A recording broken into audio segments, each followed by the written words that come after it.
안녕하세요. 4월의 책으로 찾아온 팔레트 제이픽입니다. 제이픽이 혹시 이충걸이라고 아세요? 네, 들어봤습니다. 들어보셨어요? 네. 뭘로 들어보셨어요? 잡지? 잡지에 GQ 편집장으로 10년 동안 일하면서 시대의 잡지 부흥기를 이끌었던 분이에요. 90년대생 남자분들이라면 꼭 한번 읽어봤던 이분이 이제 저희 출판사에서 신간 너의 얼굴이라는 책으로 출간을 했습니다. 얼굴을 잃어버린 엄마가 딸의 얼굴로 새로운 삶을 살게 되면서 그런 불안, 기묘하고 좀 기이한 이야기들을 좀 담고 있어요. 그러니까 엄마가 딸의 얼굴로 살면 엄마인가 딸인가 이게 정체성이 흔들리기도 하고 그런 거에서 죄책감도 많이 느끼기도 하고. 몸은 엄마예요? 네, 맞아요. 몸은 엄마예요. 스토리를 좀 설명을 해드리면은, 그러니까 엄마라는 인물이 차를 타고 가다가 갑자기 사고가 나요. 혼자 가다가 사고가 나요. 사고가 났는데 눈을 떠보니까 얼굴이 다 없어진 거예요. 사고 때문에.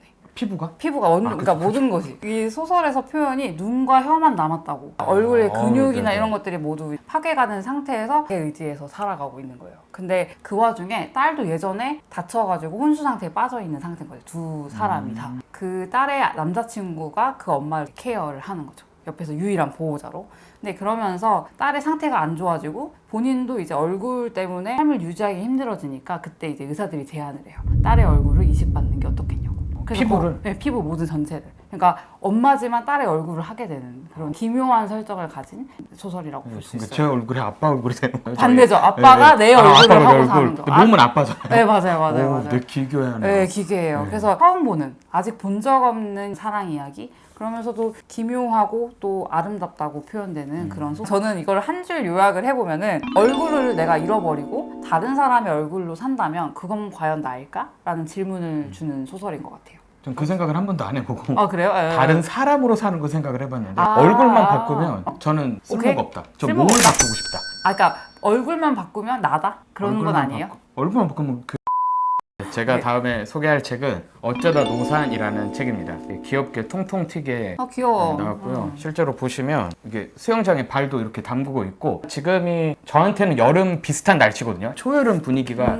요즘에 나는데 톡 튀고 예쁘게 박도 들어가 있는 김하율 작가님의 장편 소설이고요. 작가님은 어쩌다 가족이라는 소설도 쓰셨어요. 이번에도 노산이잖아요. 실제로 아이를 낳는 이야기가 담겨져 있고요. 이번 거는 좀 특별한 거는 등장인물, 그러니까 주인공 이름도 김하율이에요. 작가님이랑 이름 똑같네요. 같은 이름. 이거를 뭐 여러 가지로 정의할 수 있는데 에세이 같은 소설일 수도 있고 저는 이제 자전적 소설이라고도 할 수 있고 그리고 최근에 가장 이쪽 장르에서 비슷한 분 이분 얘기하면 다들 오 막 이러는데 그 아니에로도 이런 식으로 자기 이야기를 소설화시키는 작업들을 해요. 그래서 뭐 소설과 에세이 구분은 항상 어려운데 작가님은 에세이 같지만 소설로서 자신의 이야기 그리고 사람들의 여러 이야기들을 하시는데 주 주제가 가족이다. 어쩌다 가족 이번에는 어쩌다 노산이라는 이야기를 담아내셨는데 무엇보다 이 책은 가족 시트콤에 좀 더 가까워요. 막 소설들을 보면은 좀 슬프고 연애 또는 막 여러 감정들이 휘몰아칠 때가 많거든요. 갑자기 폭풍의 언덕이 떠오르는데 이 책은 그렇지 않습니다.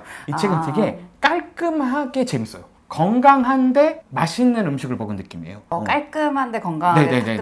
그러니까 패스트푸드는 아니에요. 패스트푸드는 아닌데 그래도 수제 햄버거 느낌이랄까? 약간 좀 더 아, 맥도날드는 아니야. 샐러드는 아니야? 패스트푸드는 아니다. 그런 재미가 담겨져 있고요. 이 안에는 이 주인공이 한 40살이 넘어서 43살에 갑자기 둘째가 생겨요. 현실적인 얘기도 담겨 있어요. 뭐 WHO의 기준에 따르면 만 35세 이상의 이제 여성이 아이를 가지면 노산으로 취급한다. 이런 거를 자료조사도 하셨기 때문에 그런 내용들이 나오면서 현타오는 그런 거를 되게 가감없이 담아내면서도 재밌게 그 아이를 그러니까 임신 과정을 겪고 아이를 낳는 그 모든 과정들이 담겨져 있는데 현실적이면서 그렇지만 당찬 여성 캐릭터를 볼 수 있어서 재밌는 소설로 읽으실 수 있습니다. 저 좀 특이했던 게 이게 코로나 시기에 딱 임신을 하시면서 그때 일어난 일들도 담고 계시잖아요. 네네네. 저 그것도 되게 재밌을 것 같아요. 코로나를 막 디스토피아처럼 묘사하는 소설들이 있긴 한데 이 책은 디스토피아는 아니고 그냥 아이를 낳게 됐는데 출산을 했는데 코로나 상황이니까 남편을 어떻게 만나지? 마스크 그리고 거리두기 이런 것 때문에 골치 아픈 이야기들이 담겨져 있어서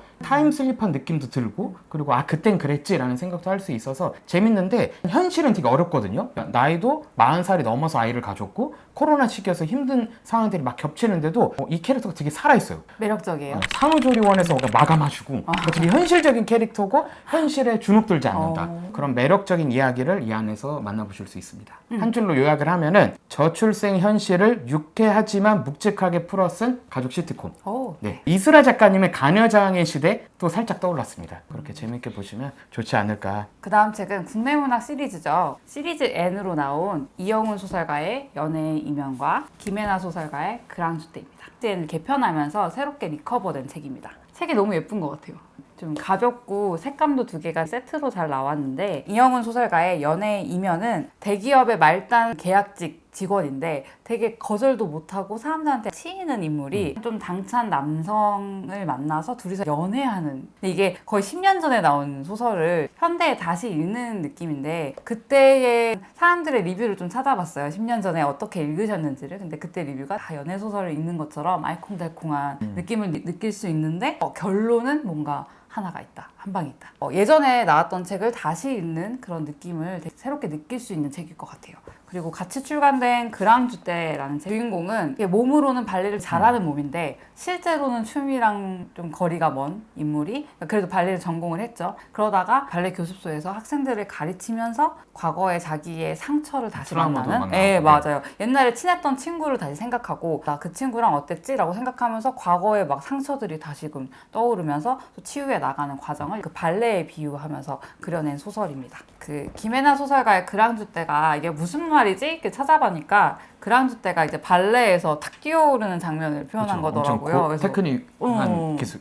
이렇게 보일까요? 자료 화면으로 띄워놓겠습니다. 이 소설에서 인물들이 가지는 상황이랑 잘 연결될 것 같아요. 리커버된 두 책을 다시 한번 10년 전 감성으로 또 새롭게 발견되는 이야기를 읽어보시면 좋을 것 같습니다. 네, 그 다음에 소개할 책은 이쪽에 띄워주세요.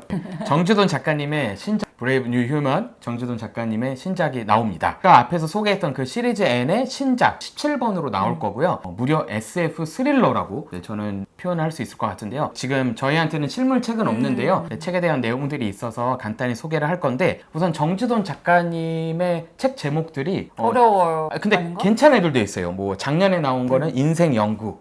네, 그거 그리고 기억에 나네요. 그렇죠. 인생 연구 네, 짧죠. 네. 그리고 뭐 스페이스 넌픽션이라는 책도 그렇게 제목은 어렵지 않고, 근데 이제 작년에 은행나무 출판사 앤솔로지에도 참여를 하셨는데 제목이 어땠죠? 담당자셔서 물어봅니다. 영원히 알거나 무엇도 알 수 없게 된다? 믿을 수 없게 된다. 영알무밋. 영원히 알거나 무엇도 믿을 수 없게 된다. 네, 맞습니다. 맞죠, 네, 맞죠. 맞은 걸로. 그 책도 제목이 길잖아요. 근데 저한테 잊혀지지 않는 제목은 이건데요. 전 보고하겠습니다. 작가 정신에서 나온, 모르겠는데요. 땅거미 질 때 센티아고에서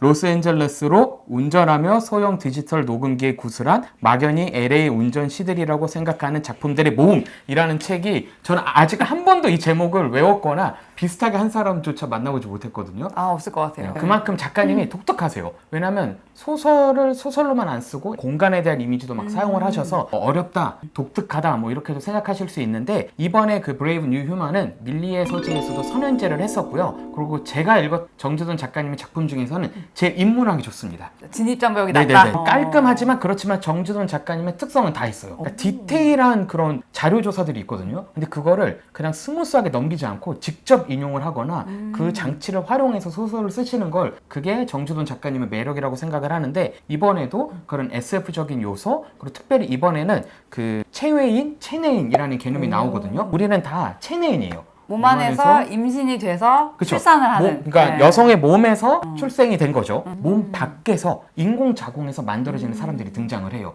그들을 둔 뭐 인권에 대한 문제, 그들은 사람인가? 그리고 주인공 중에 대부분이 그 체외인이에요. 그러니까 뭔가 당시 사회에서 분명히 미래 사회고 기술적으로 뭔가 많이 발전됐는데도 인간은 무엇인가라는 질문을 하게 되는 그런 소설적 장치들이 재밌는데, 읽다 보면 이게 스릴러적 요소가 있어가지고 뭔가 거대한 음모도 등장을 하면서 더 확장된 개념까지도 나오거든요. 재밌어요. 그러니까 여러 가지 작품들이 떠오르긴 해요. 저 같은 경우에 영화 아일랜드도 되게 떠올랐거든요. 거기 맞아요. 복사된 클론들에 대한 얘기인데 비슷한 톤이 있어요. 그런 식으로 쭉 묘사가 되면서, 근데 또 본질적인 질문을 하죠. 그럼 인간은 무엇인가? 체외에서 만들어졌으면 인간이 아닌가? 뭐 이런 질문들을 할 수 있어서 재밌고 그리고 가끔씩 작가님이 인용하는 자료들 또는 이런 식이에요. 이야기를 쭉 하시다가 참고 자료 1번 해가지고 뭔가를 인용을 하시는데 그게 너무 독특해요. 그걸 대부분 작가님 만들어내실 거거든요. 그 세 개를. 그런 식으로 실제 논문이 아니고 이제 실제인 것도 있고 섞으셔서 아예 새롭게 음. 만드신 것도 있어서 그런 식으로 내용들이 재밌게 담겨져 있어요. 정주돈 작가님의 원래의 그 독특한 공간, 뭐 역사 이런 것들을 사용하시는 것들도 사용은 되지만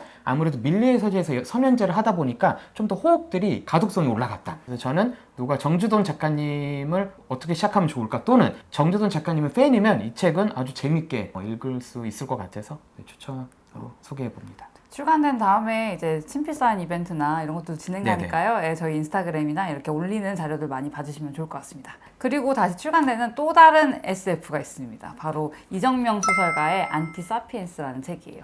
뿌리 깊은 나무랑 별을 스치는 바람을 쓰신 이정명 작가님이 새롭게 도전하는 SF 장르 소설입니다. 이정명 작가님의 스타일로 만들어낸 어떤 새로운 미래 또 어떤 새로운 상황에 대한 설명이 들어가 있는 소설인데요. 이것도 좀 스토리를 조금만 설명을 해드리면 이게 스포가 없는 것까지만 처음 등장이 이 인물이 3명이 나와요. 그런데 한 인물은 천재 IT 기술자이면서 천재과학자. 천재과학자죠. 그러면서 성공한 사업가예요. 가상세계를 만들어서 사람들이 정말 그 가상세계를 실제 그 세계처럼 이용하고 막 화폐도 유통되고 막 그런 세상을 만들면서 그 안에서 또 상업적인 어떤 성공을 이룬 사람이거든요. 근데 그 사람이 40대 나이에 갑자기 딱 젊은 여성분과 결혼을 하게 된 거죠. 그쵸. 그 와이프가 또 두 번째 주인공으로 나옵니다. 그리고 근데 안타깝게도 그 천재과학자가 병을 얻어서 일찍 죽어요. 그렇죠. 네, 그러고 시작이 죽음 이유죠. 그렇죠. 네. 시작을 할 때부터 이미 죽고 난 뒤에 아내의 시점부터 이야기가 시작이 되고 그리고 죽고 난 뒤에 이제 여자분이 이제 남편을 잃고 너무 시름시름 앓다가 또 극복을 해내면서 새로운 또 그쵸. 남편을 만나요. 새로운 사람. 네, 새로운 사람. 총 3명의 인물이 등장을 해요. 거기까지 좋아요. 근데 이제 새로운 남편과 알콩달콩 사는데 갑자기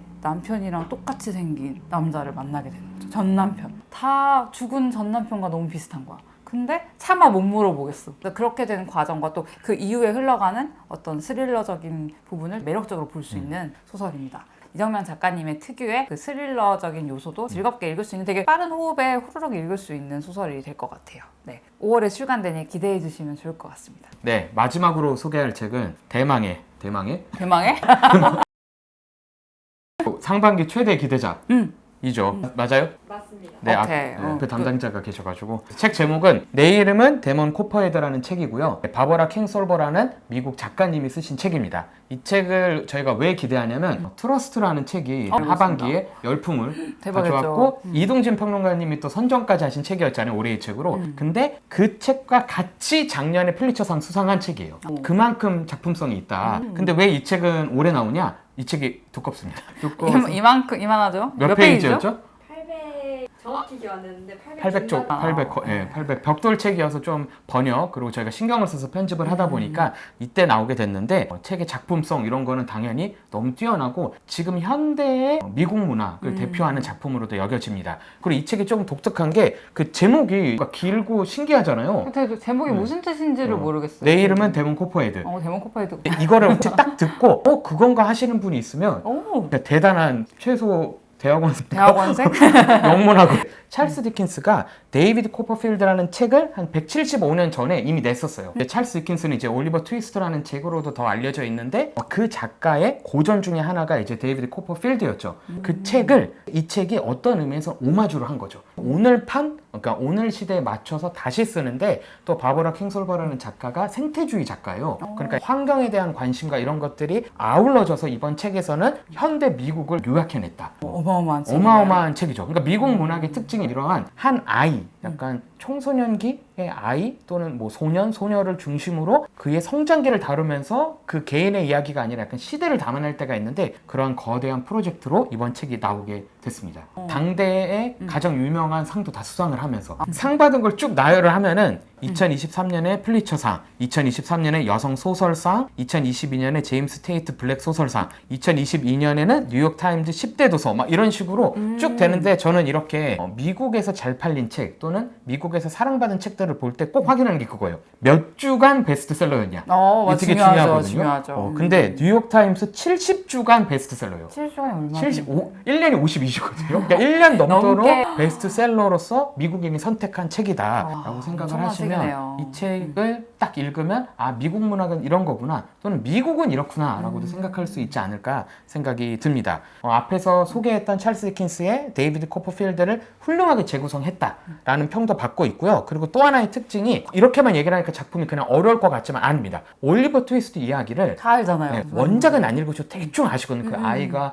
영국을 배경으로 하고 어떻게 힘든 가난과 시간을 어려움을 가지고. 이겨내고 성장하는가. 이 책도 비슷한 맥락인데 대신에 배경이 미국 남부고요. 10대 미혼모 가정에서 자라게 되고 단칸방 트레일러에서 어떻게 보면 생을 시작을 하는 거죠. 그러면서 이 안에는 위탁 양육 제도가 어떻게 실패하는지 빈곤 문제, 마약 문제들이 쭉 언급이 되면서 이 아이가 어떻게 성장할지 누군가는 이렇게도 얘기했습니다. 이 애기 언제 행복해지는 거 보고 싶다. 누가 말한 거죠? 그러니까 이제 정말 좀 행복해졌으면 좋겠다 이런 식으로 편집장님이 읽으시면서 얘 어디까지 힘드냐 그쵸. 한번 지켜보게 된다. 네네. 진짜. 근데 행복해지죠? 아 이거 행복해졌으면 좋겠네. 네네 진짜. 행복. 이 아이의 그 모든 불행을 겪는 게 어, 근데 그 아이만의 일은 아니고 이렇게 가난하고 어려운 아이들이 많구나라는 생각을 할 수 있으면서 동시대적이면서도 개인적인 이야기. 미국이 선택한 책. 지금 촬영일 기준으로 다음 주 4월 30일 정식 출간됩니다.